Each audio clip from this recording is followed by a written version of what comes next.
lo insultante, Guillermo, es que nosotros tengamos un proyecto de 600 millones de dólares convertido hoy en un proyecto de 1.500 millones de dólares. Nos han estafado, Guillermo, 900 millones de dólares al erario público. No hay forma de decirlo diferente. Y en este país no hay castigo. El presidente que mandó a parar todas las obras más importantes de Panamá. Aquí Juan Carlos Varela se ríe en la cara de los panameños. Todavía lo vemos opinando de los problemas del país. ¿Cómo me vas a decir a mí que condenaste a este país a pagar 900 millones de dólares más por un proyecto de necesidad prioritaria, Guillermo? Porque el que nos condenó a pagar esos 900 millones de dólares. Ya abriste la cuenta de Navidad, Saraís.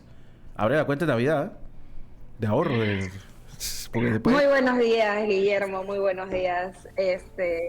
No, yo no abro cuenta de Navidades, pero soy muy disciplinada con el tema del ahorro. Eso es importante. O sea, sí, mujer disciplinada con Sí, mujer el que no disciplinada, ahorra nada tiene. mujer disciplinada con el dinero vale por 3. Hazme caso. El que no ahorra nada tiene. Exactamente. Entonces la gente me pregunta de que, oye, pero ¿cómo se hace para tener plata? No gastes. No gastes. No gastes innecesariamente, ¿no? Sí, no claro. Es que no gastes, es no gastes innecesariamente. Eso es así. Laura Saraís Pineda con nosotros, periodista, radiodifusora, analista política. ¿Cómo estás, Saraís? Muy bien, Guillermo, buenos días a ti, buenos días a Diego, buenos días Panamá, que nos escuchas aquí por las frecuencias de Radio Ancon. Es que estamos probando porque se nos dañó una computadora y aquí entre varios están ahí poniendo curitas y parece que está funcionando. Así que está saliendo, se te ve en la página web. Para los que quieren ver quién es Saraís Pineda, que me han preguntado, por cierto, para que sepas. Está en radioancon.com y en nuestra aplicación móvil, Radio Ancon. Oye, Saraís, no sé por dónde quisieras comenzar. Yo te diría que comencemos por el tema político de inmediato. Hay muy poco en la oferta electoral.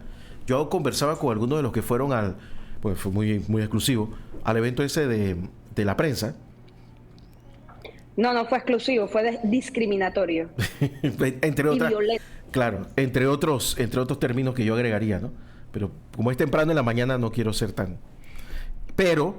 No, las cosas hay que decirlas como son, Guillermo. O sea, tú no puedes llamarte defensor de la libertad de expresión cuando tú cercenas uno de los derechos más importantes que tiene el ciudadano, que es el derecho a escuchar las propuestas de sus candidatos para una escogencia electoral. En este caso, Guillermo, es lamentable que se haya dicho primero que fue una selección de candidatos, lo que no es cierto, no fue una selección de candidatos. Se invitaron a todos los candidatos presidenciales, excepto Ricardo Martinelli, quien encabeza las encuestas presidenciales.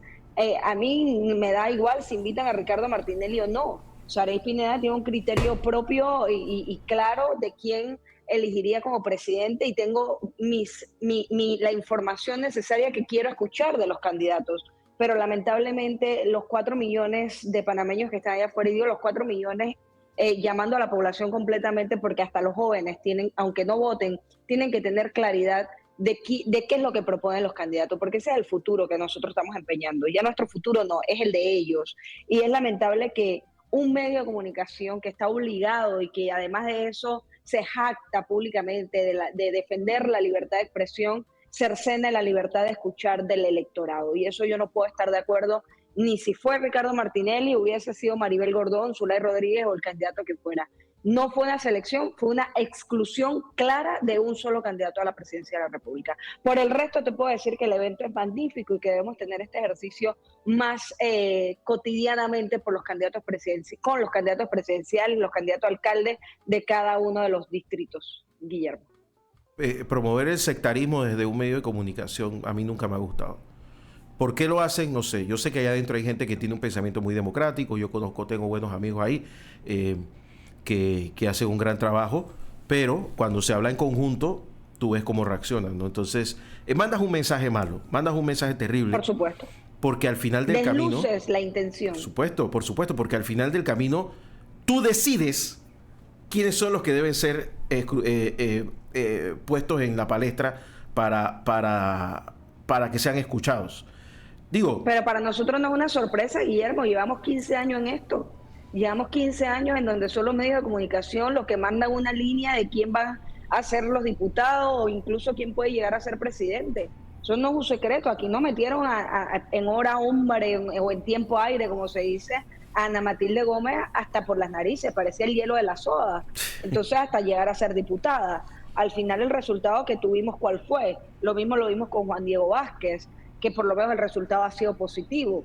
Pero al final, nosotros no podemos seguir permitiendo que así es como nos quieran vender figuras que al final o no resultan o no es realmente democrático el ejercicio, Guillermo.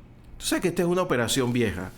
Este presidente, ¿cómo es el que se casó con la gaviota? Que ya se me olvidó hasta el nombre. Petro. Nombre, el presidente de México. Yo estaba en México conversando con una persona que me dice, no, mira, yo trabajo para el recién electo gobernador del Estado de México. Y yo pregunté, Peña Nieto, gracias, Peña Nieto. Y yo me quedé, ¿y ese Peña Nieto quién es? Imagínate, en ese momento no tenía ni idea. Peña Nieto, imagínate, Peña Nieto era como el alcalde de Chame, para que nos entendamos. Y de golpe terminó a gobernador de la provincia de Panamá. Y después quedó de presidente de México. ¿Cómo sucedió eso? Bueno, lo que pasa es que el presidente anterior, lo primero que hizo fue llevar al Congreso la ley Televisa. Y la ley Televisa, ¿qué hacía? Le quitaba una serie de prerrogativas a Televisa porque era un medio de comunicación hegemónico que acaparaba toda la publicidad del Estado.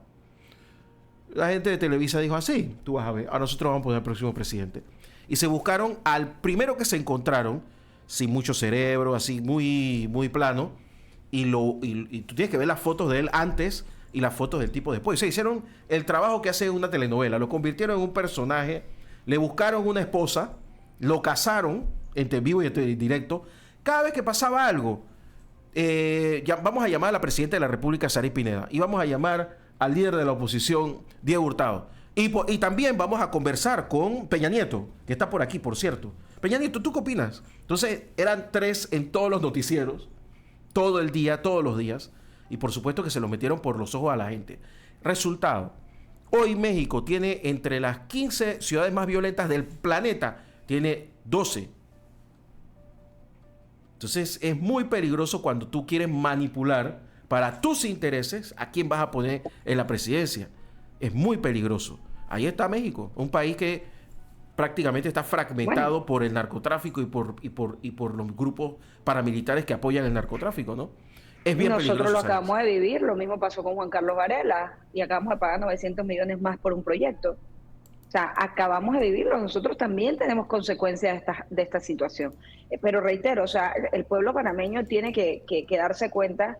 Y por más que la actividad sea ejemplar, no quiero quitarle eso, no quiero quitarle que debe ser una actividad más cotidiana en este momento en nuestro país. Escuchamos algunas propuestas interesantes, otras no tan interesantes, pero al final no podemos ser excluyentes. El derecho del ciudadano es a escuchar y escucharlos a todos.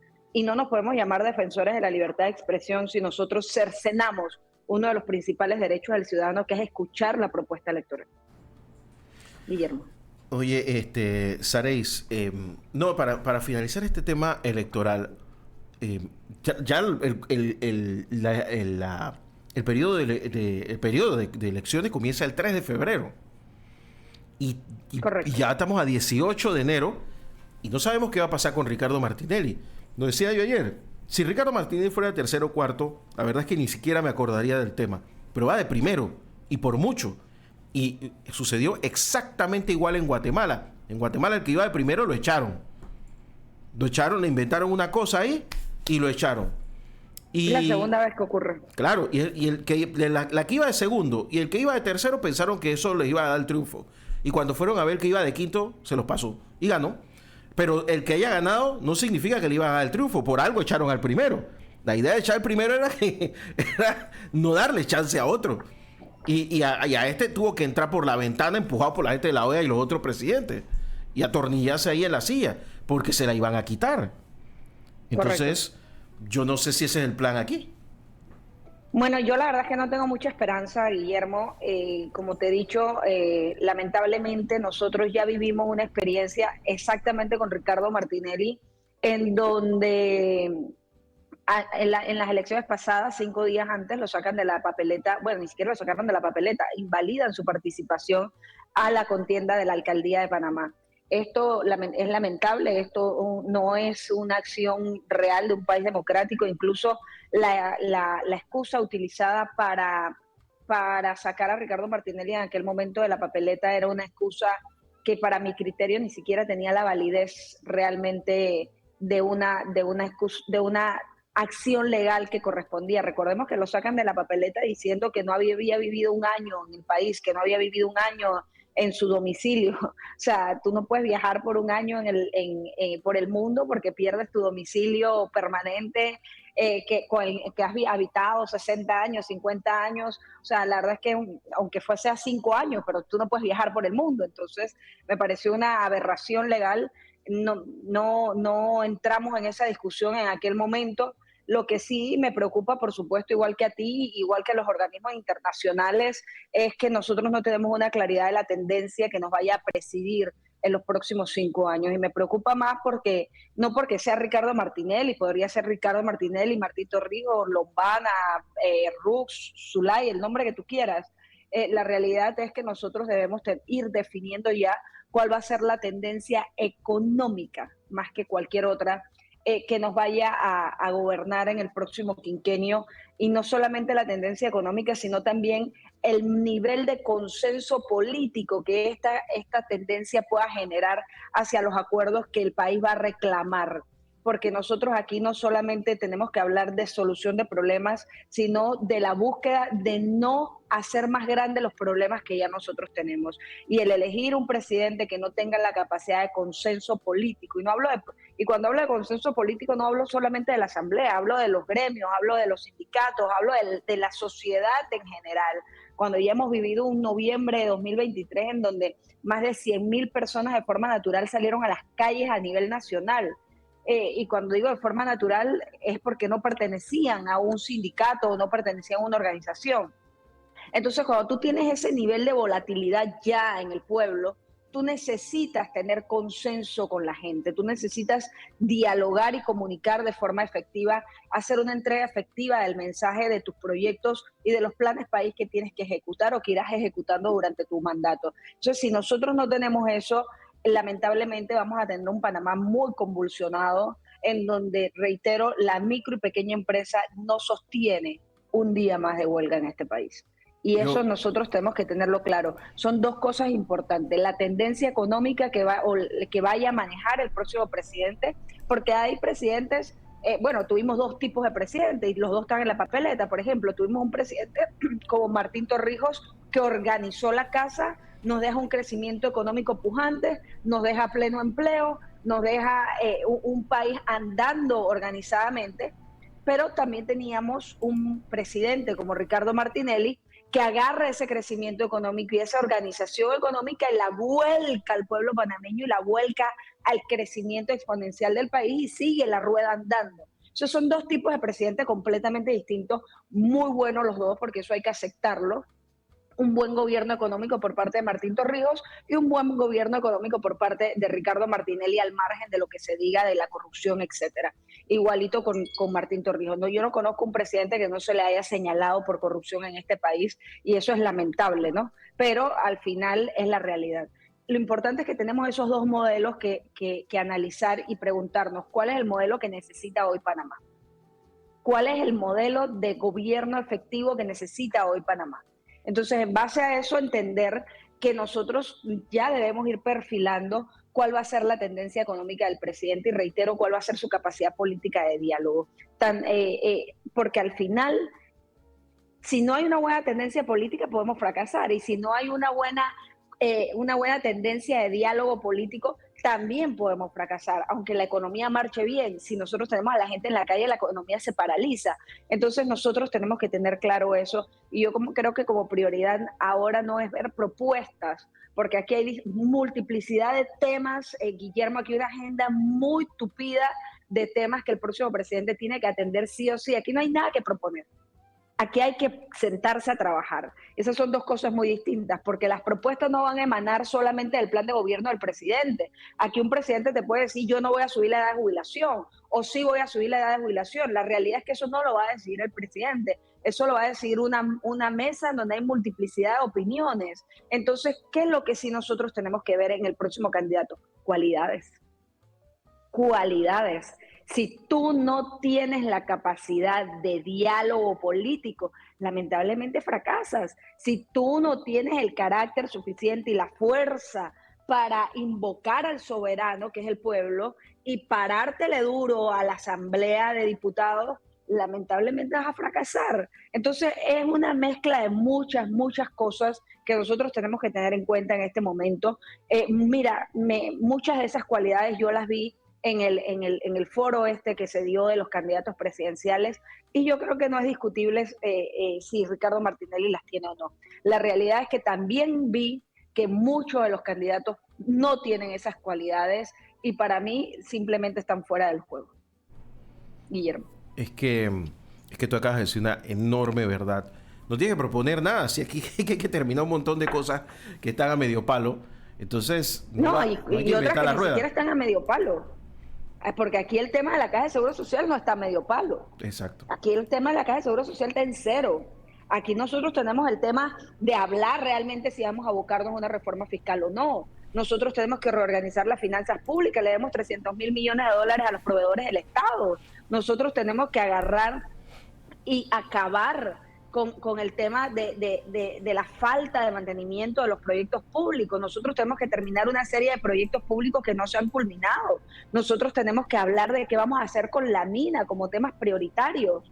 Aquí me pareció, la verdad que insultante al derecho de la protesta del ciudadano que un candidato dijera aquí no se va a cerrar más Chiriquí. Espérate, ¿cómo? Disculpa, que ten cuidado, que estás a 2 semanas que te cierren el país nuevamente siendo tú vicepresidente de la República. O sea, son cosas, y voy a llamar a un referéndum. Ya el pueblo habló, Guillermo, ya el pueblo habló, ya la Corte Suprema de Justicia habló.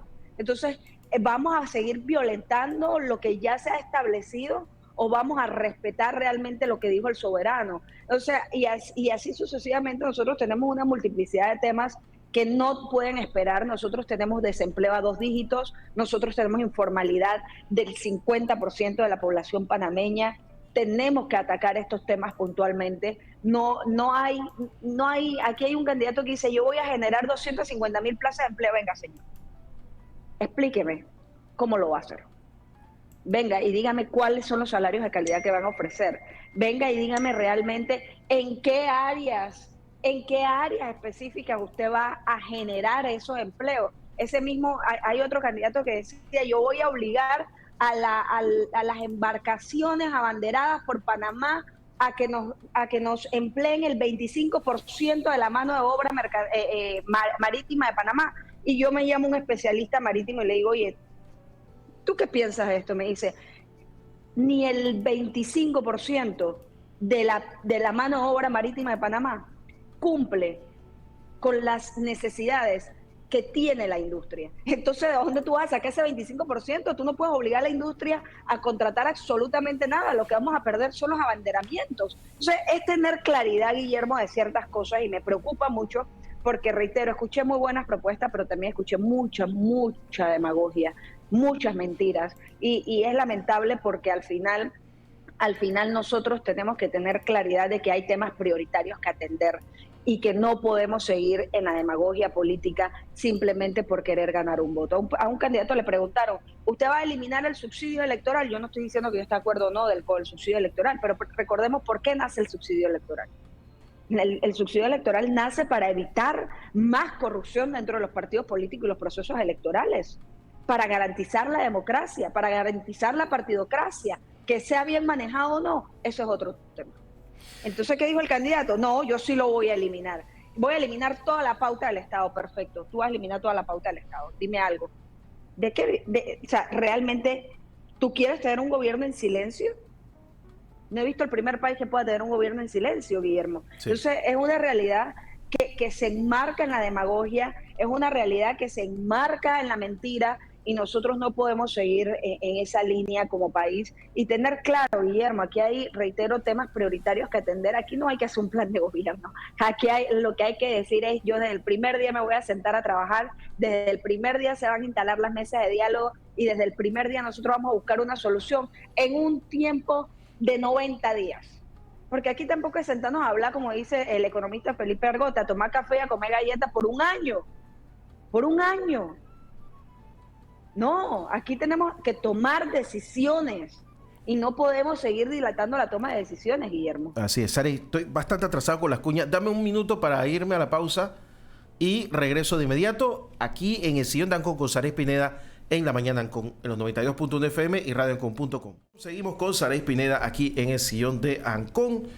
Y Saray,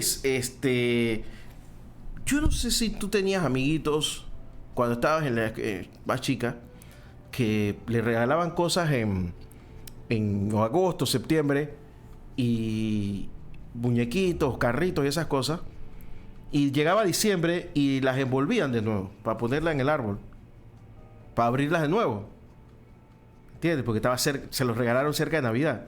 Entonces vamos a ponerlo de nuevo para el día de Navidad, lo abrimos de nuevo. Eso fue lo que pasó ayer con la Ciudad de la Salud. O sea, ya estaba funcionando hace tiempo. Ni siquiera es una iniciativa de este gobierno. Lo único que tiene que hacer es terminar lo que ya había que terminar. Y ahora vamos a inaugurarla. O sea, mira, Guillermo, la verdad es que la inauguración, todos sabemos lo que es una inauguración de un proyecto y sobre todo de la envergadura de la Ciudad de la Salud. La verdad es que enhorabuena, ya está el 100% de su funcionamiento. Sí, por supuesto que no es un proyecto de este gobierno. Quiero destacar lo positivo es que este gobierno rescata el proyecto y lo termina. Es un gobierno, es una obra de hace 15 años del expresidente Ricardo Martinelli, una de las obras más significativas.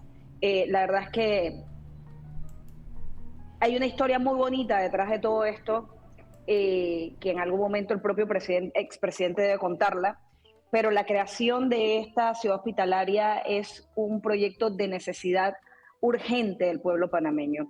Yo la verdad es que destaco la participación de este gobierno de rescatarla, de ponerla a andar y de realmente culminarla. Tiene tecnología de punta, tiene uno de los robots de cirugías más imponentes del mercado en este momento, que la verdad no recuerdo exactamente el nombre ahorita, pero esa es la realidad. Hay tecnología de punta, el pueblo panameño lo va a poder disfrutar, espero que nos sirva para mejorar la salud realmente de la gente.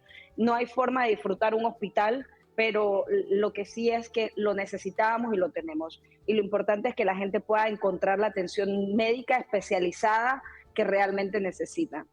Dicho lo bueno, lo aberrante, lo insultante, Guillermo, es que nosotros tengamos un proyecto de 600 millones de dólares convertido hoy en un proyecto de 1.500 millones de dólares. Nos han estafado, Guillermo, 900 millones de dólares al erario público. No hay forma de decirlo diferente. No hay forma de decirlo diferente. Y en este país no hay castigo. Un presidente que mandó a parar todas las obras más importantes de Panamá. Aquí Juan Carlos Varela se ríe en la cara de los panameños. Todavía lo vemos opinando de los problemas del país. Tú me vas a decir a mí que condenaste a este país a pagar 900 millones de dólares más por un proyecto de necesidad prioritaria, Guillermo. Porque el que nos condenó a pagar esos 900 millones de dólares fue Juan Carlos Varela y su gobierno. Lamentablemente, en este país no hay una justicia seria. En este país no se condena la omisión. Y no fue solamente omisión, también acción, porque no solamente omitió no culminar el proyecto, sino que actuó para parar el proyecto. Entonces, ¿dónde está realmente el deber del funcionario público de cumplir con su trabajo, de no condenar al país a la pérdida económica, de no condenar al país a la pérdida de vidas. Yo no voy a condenar al gobierno del presidente Cortizo por haberse demorado 5 años en culminar el proyecto, porque entiendo que el proceso de recuperación y negociación con las aseguradoras, reaseguradoras y las empresas no es un proceso corto. Que me hubiese gustado que lo terminara antes, sí. Que me hubiese gustado también ver el de Metetí terminado y ver los Misacapsi que están tirados a lo largo y ancho del país y los distintos hospitales culminados y que no lo hemos visto culminado, sí. Eso sí lo podemos condenar. Pero aquí hay que hablar claro de las cosas como son. El gobierno panameñista del presidente Juan Carlos Varela nos condenó a la muerte, Guillermo. Porque esa es la realidad. Tú sabes lo que nosotros pudiésemos haber hecho con 900 millones de dólares que hemos enterrado en la ciudad hospitalaria. Eso es un insulto a la inteligencia del pueblo panameño. Eso es un insulto a la necesidad del pueblo panameño. Tendríamos 3 ciudades hospitalarias. Hubiésemos podido tener una también en provincias centrales. Hubiésemos podido tener una en Chiriquí, en Bocas del Toro, que ni siquiera hay un hospital de primer nivel. Y aquí en Panamá, dime una investigación, porque estos funcionarios públicos omitieran realizar su trabajo. Dime un condenado. Aquí la diputada Mayín Correa presentó un proyecto de ley hace 3 años, en donde se condenaran a los funcionarios públicos a pagar su pecunio personal la paralización de obras públicas. Este proyecto de ley fue aprobado en tercer debate por la Asamblea de Diputados. Llegó al despacho del presidente de la República y lo vetó. ¿Sabes por qué lo vetó? Mañana este es el proyecto de ley que nos van a aplicar a nosotros. En un país serio, lo que pasó con el gobierno de Juan Carlos Varela y lo que ha pasado también con los distintos proyectos que no han podido culminarse, es condenado. Es condenado, porque nosotros no solo, Guillermo, no solamente porque el costo económico, sino es la condena social a la gente. 900 millones más nos costó la ciudad hospitalaria. Y ni siquiera tiene la Facultad de Medicina, ni siquiera tiene todo el proyecto culminado como estaba diseñado. ¿Podemos celebrar? Sí, podemos celebrar, porque por fin se culminó. Pero es una celebración insultante al panameño más humilde, al más adinerado de este país. Mira, yo te voy a decir una cosa. Las compañías de seguro hoy por hoy en Panamá, tú le llevas un procedimiento y te mandan afuera a otro país. Porque en otro país, lo que hoy aquí en Panamá te cuesta $50,000, allá cuesta 15,000. Y te mandan, agarre su avión, gastos pagos, vaya y opérese y regrese. A eso nosotros hemos condenado al país. También hemos condenado al país a que la gente muera porque no tiene la atención médica necesaria o porque no tiene el dinero para atenderse en un hospital privado. Aquí es un lujo atenderse en un hospital privado. Pero encima teníamos este proyecto lleno de moho y lleno de monte. ¿Y quién hizo eso si no fue Juan Carlos Varela? Hagamos un recorrido por el país, Guillermo. Tú me vas a decir a mí que las mujeres de Darién no tienen dónde parir, porque tienen que venir a la ciudad de Panamá porque no tienen un hospital donde parir. Hoy, 2023, Guillermo, con el presupuesto del Estado que nosotros tenemos.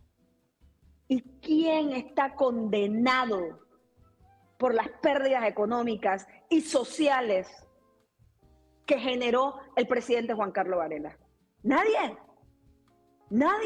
Pero aquí nadie se atreve a hablar de eso de forma clara y preguntarle al órgano judicial cuándo va a hacer su trabajo y preguntarle al procurador de la administración inoperante cuándo va a hacer su trabajo, dónde están las investigaciones. Él es el abogado del Estado Y él es el que tiene la obligación, Guillermo, de generar estas investigaciones y estos procesos. ¿Dónde están las fiscalías anticorrupción? Que en el gobierno de Juan Carlos Varela las veíamos funcionar expeditamente. Pero en este gobierno no las hemos visto funcionar con tantas faltas evidentes. Esto es una falta administrativa de 900 millones de dólares. Y es una falta administrativa, solo este proyecto, y es una falta administrativa de pérdida de 10 años. ¿Qué país en el mundo subdesarrollado como nosotros? Pues nosotros ni siquiera somos un país desarrollado, nosotros somos casi una aldea. ¿Qué país en el mundo tiene tiempo para perder 10 años de su gobernabilidad, de su ejecución administrativa? Ninguno. Me alegra, enhorabuena que la hayan inaugurado, enhorabuena que esté en funcionamiento para la gente. Reitero, sé que tiene tecnología de punta, pero es lamentable. Y lo que empaña la buena intención de este gobierno de haber culminado ese proyecto es la falta de una condena pública a quienes lo enterraron. Y esa es la realidad. Nosotros seguimos pasando por encima de faltas administrativas graves. Por eso aquí uno de los mejores negocios que hay es ser funcionario público. Tú te sientas ahí, tienes una meta, y si te dura esa meta 5 años en cumplirla, no pasa nada. Pero aquí no hay un real seguimiento. Nosotros tenemos aquí una Secretaría de Metas que es una burla para el pueblo panameño. Porque aquí las metas del gobierno no se cumplen, y no se cumplen de forma oportuna. Siéntate en una empresa privada, que te contraten de gerente, ni siquiera de gerente de ventas, que te contraten de ejecutivo de ventas. Lo primero que hacen es entregarte tu meta. Usted tiene que vender tantos cientos de miles de dólares o tantos miles de dólares en un mes. Al culminarse el mes, te preguntan dónde estás. Ah, ¿no eres efectivo? Fuera. El siguiente mes, ¿cumpliste tu meta? Perfecto. Pero si no eres efectivo, fuera. No, aquí nosotros nos quedamos con los funcionarios públicos, los condecoramos y los volvemos a reciclar, y dentro de 5 años tú vas a ver a Sabonge hablándonos de las calles y de cómo es la calidad de las carreteras en Panamá y de lo mal que lo está haciendo el otro gobierno, y dentro de los próximos años lo volvemos a contratar como ministro de Obras Públicas, y así sucesivamente el resto de la gente. Pero ¿dónde está la efectividad real? El día que nosotros tengamos, bueno, lo tuvimos, lo vimos en el metro, con el metro de Panamá, que se cumplió la ejecución del metro de Panamá en el tiempo que se prometió.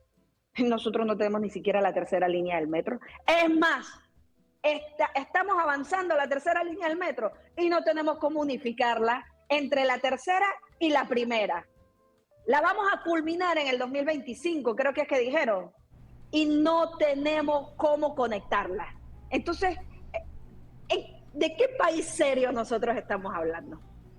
¿De qué país serio nosotros estamos hablando? Cuando una de las principales necesidades de este país es la modernización del transporte público. Y ni siquiera es que ellos lo crearon, es que nada más tenían que continuarlo. Es el primer gobierno que no nos va a entregar una línea del metro. Es el primer gobierno que no nos va a entregar una línea del metro. Entregarnos la interconexión con el aeropuerto de Tocumen. Eso ya estaba ahí, en camino. Todavía no se ha culminado la Villa Zahita. Entonces, ¿de qué nosotros estamos hablando? Cuando nosotros empecemos en este país a juzgar públicamente, no lo que hacemos hoy, lo que hacemos hoy es así. Saray Pineda y Guillermo son una vocecita dentro de un montón. Cuando nosotros realmente empecemos a juzgar, no solo públicamente, sino judicialmente, y además de eso, con el pecunio personal del funcionario, ese día este país empezará a caminar como corresponde. Nosotros tenemos que administrar la cosa pública como si fuese una gran empresa privada, en donde la efectividad es el primer reto. Yo he sido funcionaria pública, y cuando el primer día me entregaron cuáles eran mis metas, las metas de un año fueron cumplidas en 6 meses. Me llevo el orgullo de decirlo públicamente. Cuando me dijeron que la meta más importante no la iba a poder culminar, ya yo estaba consiguiendo la cita en el Consejo de Gabinete para el último Consejo de Gabinete para presentarlo. Se llama compromiso. Compromiso con el país, compromiso con tu nombre y compromiso con tu trayectoria. Si no tienes esas 3 cosas, no te metas a la vida pública. Aquí hablamos Y aquí los candidatos hablan de vamos a terminar con las botellas, vamos a terminar con la corrupción, vamos a terminar con los gastos de celulares, de viáticos. No, señores, el gasto más grueso, la pérdida de dinero más importante que tiene este país, Guillermo, es la ineficacia en la ejecución pública. El día que un candidato hable de eso y el día que un candidato realmente se comprometa a una ejecución efectiva, nosotros estamos hablando de desarrollo. Mientras tanto, estamos perdiendo el tiempo. Mientras tanto, vamos a seguir viendo los episodios que estamos viendo y que hemos visto en los últimos 10 años. 10 años. Ahí vemos al ministro Sabonge grabando videos de que él va manejando por la calle. Ministro, venga, maneje conmigo, yo manejo. Yo lo voy a invitar. No. Pero no solamente es para ver si hay huecos o no hay huecos, es para ver la calidad del mal trabajo que están haciendo, Guillermo. Nada más hay que salir a la vuelta de mi casa y emparcharon unos huecos que da vergüenza, eso parece un vómito de asfalto. Entonces, no nos irrespetes, porque no somos una manada de estúpidos, somos un pueblo insultado por la mala administración. Ahí está el proyecto de Amador, la interconexión de Amador. Inauguraron un pedacito de puente elevado que no cambia nada, la carretera estaba perfecta. Ese tramo tú podías transitar de forma perfecta. Entiendo que ese puente es porque viene la interconexión de Amador. ¿Dónde está la interconexión? Entonces, tú inauguras 20 metros de puente, pero el proyecto real no está culminado. ¿De qué estamos hablando? O sea, reitero, el grueso de la pérdida económica de este país está exactamente en situaciones como la que vivió la ciudad hospitalaria, como la de este proyecto que menciono de la interconexión de Amador con la cinta costera 3, como el metro de Panamá, que vamos a tener la línea 3, pero no vamos a tener interconexión. Allí está la pérdida de dinero más importante y de tiempo. El tiempo, Guillermo, es dinero. Este tiempo que tú y yo estamos utilizando aquí es dinero. Y el día que nosotros entendamos eso en la administración pública, ese día estaremos encaminados a un país que aspirará a ser un país desarrollado. Mientras tanto, nosotros vamos en la vía contraria, camino al subdesarrollo, y jamás me arrepentiré de decir, nosotros aún somos una aldea. Yo sé que esto es insultante, y yo sé que esto lastima el corazón de la gente, pero esa es la realidad. Aquí nosotros perdimos 900 millones de dólares en la ciudad hospitalaria. Es una pérdida económica, por más que el proyecto esté allí. ¿Sabes cuántas escuelas hubiésemos podido construir? ¿Sabes cuántos kilómetros de carretera hubiésemos podido construir? ¿Cuántas obras públicas perdimos de ejecutar con ese dinero? No, nosotros no podemos seguir invirtiendo 2 y 3 veces y 4 veces el costo de un mismo proyecto. Nosotros tenemos que ser serios. No, pero a Juan Carlos Varela le costó $1 la pérdida de 10 años en este proyecto, la pérdida de 900 millones de dólares. Juan Carlos Varela o sus ministros pagaron algo de esto. No. Entonces, mientras no les duele el bolsillo de ellos, el bolsillo personal, lamentablemente, nosotros vamos a seguir viendo estas prácticas en la administración pública, Guillermo. Sí, lamentablemente, y ahí tú puedes sumar la ciudad de la salud, la ciudad del arte, que ahora finalmente parece que va a comenzar a operar, el Hospital del Niño y una serie de cosas que ahí quedaron, pero estas son las más visibles, ¿ah? No estamos hablando de... Dice que mañana se inaugura el Hospital de Bocas del Toro, tenemos mucha audiencia, también me escriben acá, Guillermo, y que Villa Zaita en abril. Bueno, perfecto. Pequeñas obras para lo que va a ser un gran gobierno, y obras que no son originalmente de este gobierno, pero está bien que las culminen. Ojo, eso yo lo aplaudo que inauguren el Hospital de Bocas. Imagínate, otra obra insultante, Guillermo, que hoy en el 2023 se inaugure el Hospital de Bocas cuando nosotros teníamos que estar sacando hace 15 y 20 años en un helicóptero a la gente porque los picaba una culebra. Nuestras mujeres morían porque no podían parir, porque no llegaban a tiempo a parir. O sea, la verdad es que es humillante para el desarrollo que nosotros queremos como sociedad y para nuestra población. Pero bueno, es lo que nosotros tenemos. Espero que la gente tome conciencia de esto. Yo apelo a la gente, no más que a la clase política, yo apelo a la gente a que tome conciencia de esto y que entiendan el modelo de presidente que nosotros necesitamos. Necesitamos un perfil de presidente exclusivo para gobernar este país.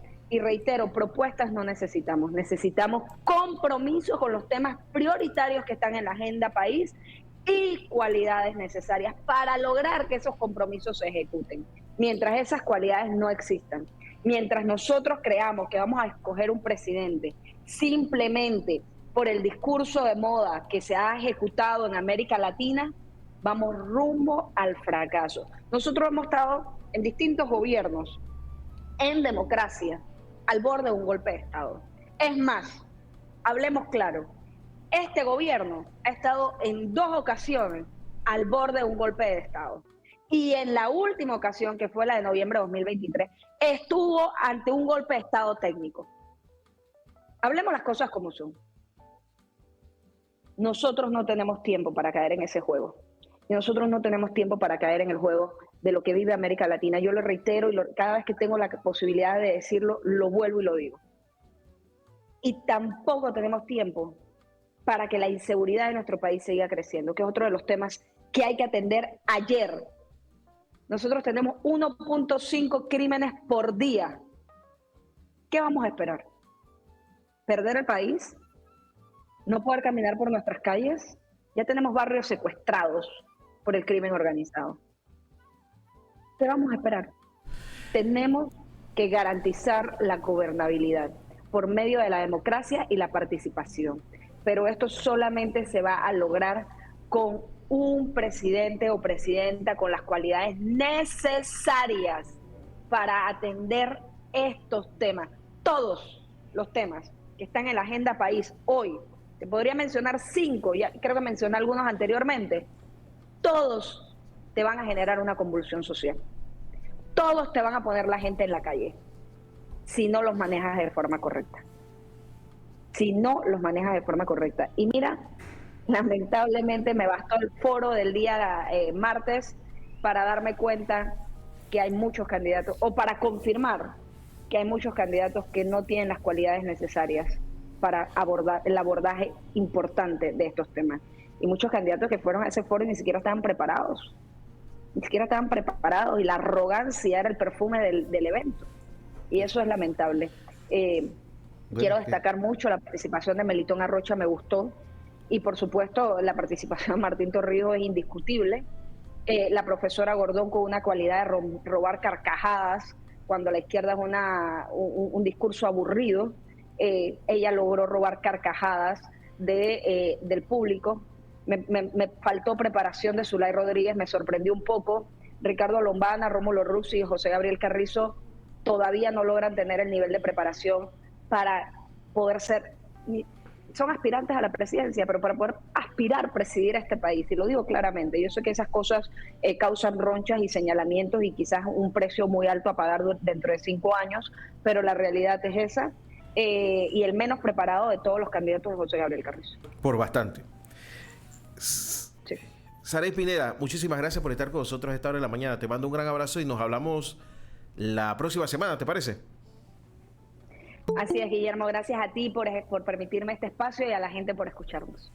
Hasta luego. Era Saray Pineda, periodista, analista política, con nosotros, empresaria, con nosotros a esta hora de la mañana aquí en Sillón de Ancón. Vamos a seguir con la mañana Ancón, los deportes después de la pausa.